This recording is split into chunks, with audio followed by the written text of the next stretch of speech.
acuerdo? Entonces, con respecto a los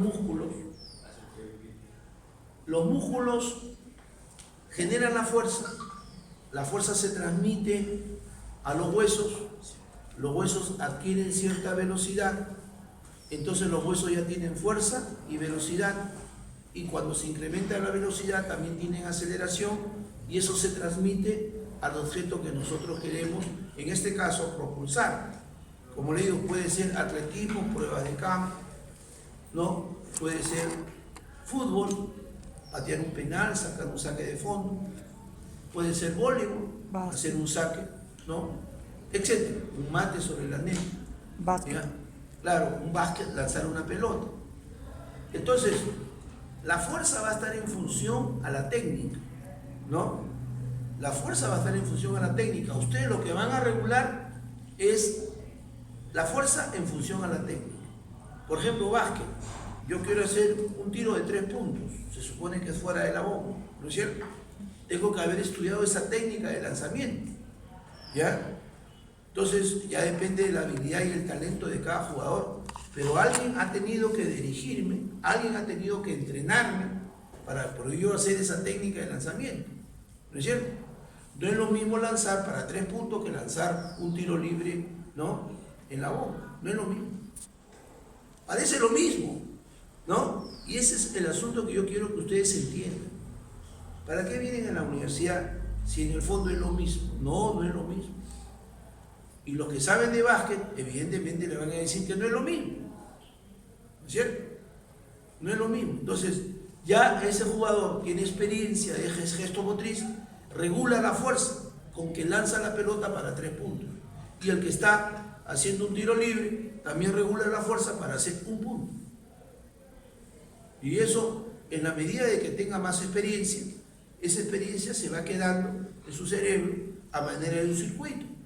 Evidentemente se puede fallar. Entonces, ahí viene el asunto, ¿no? ¿Por qué fallé? Ya no solamente es un problema de tipo técnico, sino también puede ser un problema de tipo psíquico, afectivo, emocional, etc., ¿no? Que interrecurre con el problema técnico, ¿no? Entonces, hoy he perdido confianza en mí mismo, ya no tengo confianza.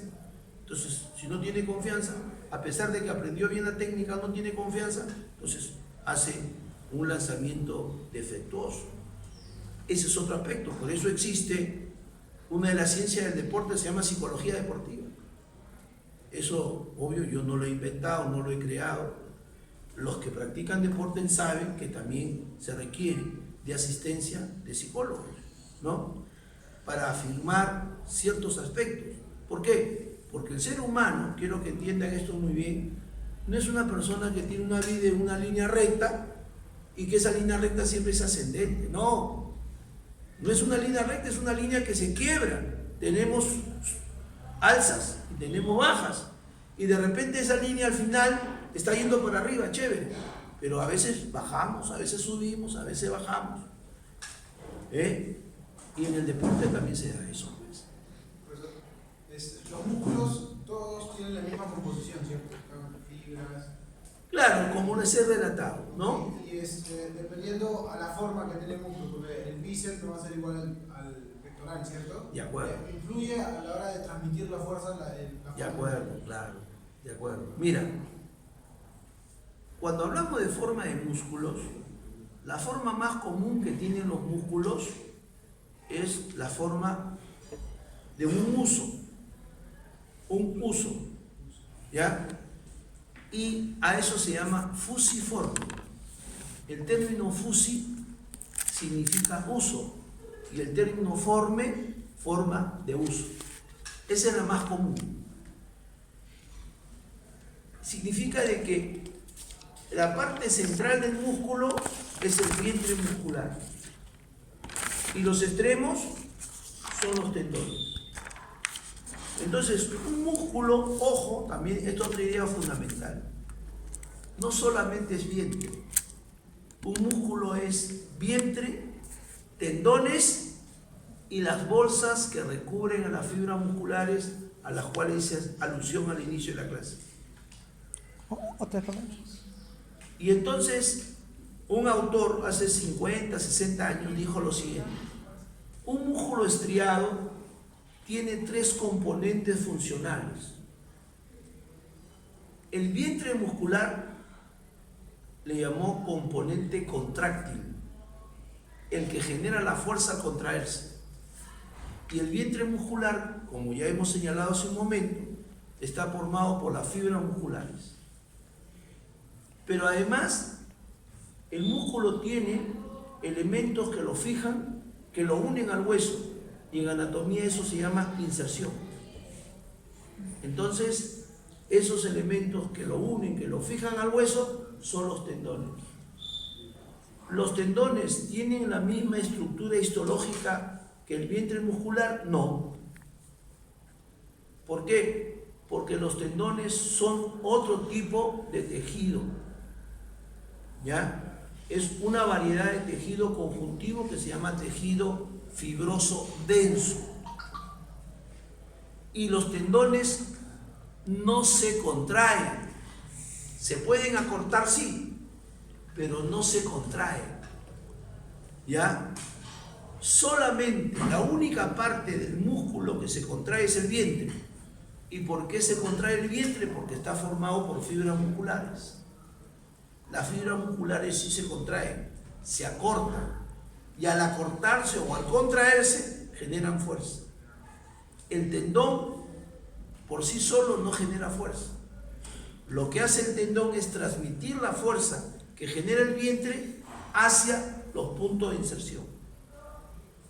¿Ya? Por lo tanto, este autor le llamó a los tendones el componente elástico terminal. Al vientre, componente contráctil. A los tendones, componente elástico terminal. ¿Por qué? Porque a las bolsas que recubren al músculo, el endomicio, el perimicio y el epimicio, este autor le llamó componente elástico paralelo. ¿Paralelo a qué? Paralelo a las fibras musculares. ¿Por qué? Porque el componente elástico está con las fibras musculares, pero no se encuentra al final. Al final se encuentran los tendones. Y entonces, ¿cuál es la función de los tendones? La función de los tendones es transmitir la fuerza que genera el vientre muscular. ¿Ya? Los tendones no generan per se fuerza.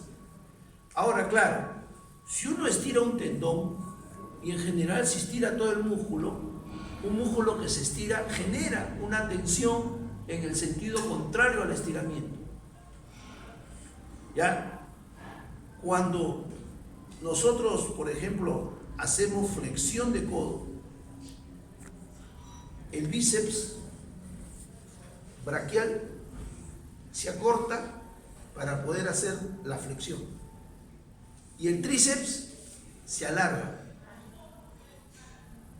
Llega un momento en el cual el tríceps genera tensión, y cuando llega a generar tensión, cuando llega a su punto de máximo estiramiento, a su punto de máxima elasticidad. Y eso ocurre en todos los músculos. Por ejemplo, yo puedo hacer lo contrario. Lo contrario a flexión es extensión, acuérdense. ¿Y en la extensión interviene el bíceps? No, porque el bíceps interviene en la flexión. En la extensión, ¿quién interviene? El tríceps. Siempre y cuando se haga contra gravedad. Pero esto se había afectado también por la hipertrofia. Claro, mira, la hipertrofia significa incremento del trofismo del músculo. Significa de que el volumen, el tamaño del músculo ha crecido. ¿Y cómo crece el volumen o el tamaño del músculo? Porque al hacer ejercicio resistido, que también le llaman ejercicio de fortalecimiento, el músculo va a comenzar a demandar mayor cantidad de proteínas. ¿Ya? ¿Y dónde le llegan las proteínas al músculo? A través de los alimentos que consumimos. Entonces, al demandar mayor cantidad de proteínas, esas proteínas se van a depositar en las fibras musculares. Y las fibras musculares que tenían, digamos, 100, al depositarse mayor cantidad de proteínas, ya no va a tener 100, va a tener 150.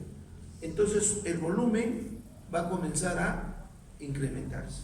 Entonces, los tendones ya limitarían su movimiento, por ejemplo, en la contracción aquí. No, es que va a depender del tipo de ejercicio que tú realices, ¿no? Si tú realizas un ejercicio solamente de fortalecimiento, sin hacer estiramiento, puede ocurrir lo que tú dices. Pero normalmente hay que hacer las dos cosas. Hay que hacer estiramiento y hay que hacer fortalecimiento. Por ejemplo, la preparación de un velocista no es la misma, y ustedes lo saben, que la preparación de un fondista, de un maratonista. ¿Ya? Tú ves cómo son los velocistas, los que intervienen, son hipertróficos, ¿no es cierto? En cambio el maratonista no lo es. Mira a los etiopíes que generalmente ganan las competencias, ¿no? Los etiopíes, o mira a nuestros fondistas, a Gladys Tejeda, que ha sido una de las heroínas en los últimos Panamericanos, ¿no?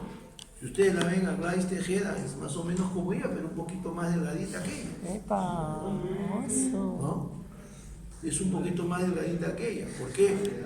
Porque el porcentaje de masa magra que tiene es relativamente alto, pero el porcentaje de tejido adiposo es muy bajo. Tiene